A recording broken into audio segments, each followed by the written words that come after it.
Ayun guys, meron tayong binili sa Shopee na lagayan ng bag ng aso. Ito sa mga nagka-travel diyan at kasama nila ang kanilang mga doggy. Ito, meron tayong nabili na bag. Kakalaga to ng 300 plus. Itong lagayan na to. Malaki siya mga lods, nasa 12 inches siya ang laki. No. Ito yung alaga natin na Sitisay, si Ponggay. Ayan. Ayan, kasyang-kasya siya dyan, oh.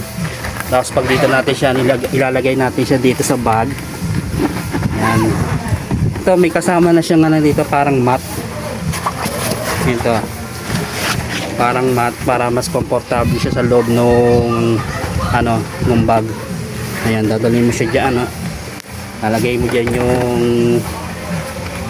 yung mat. Ayan. Tapos ito kunin natin si Ponggay. Ponggay, pakita natin yung ginagawa natin dito sa bag. Ayan. Ilalagay mo lang dyan si Ponggay. Wait lang.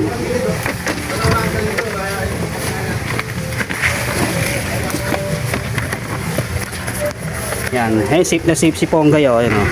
Tapos isasarado lang natin itong bag.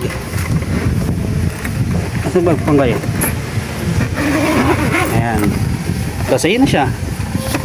Ayan. Yan si Ponggay, nasa loob na siya ng bag.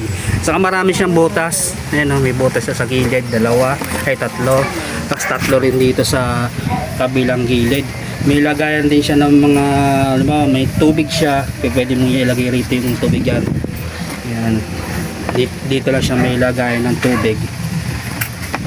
Tapos ganyan siya.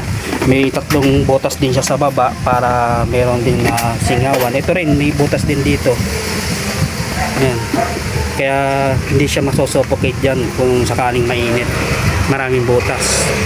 Yan, yung design niya, para siyang para siyang astronaut. Tingnan.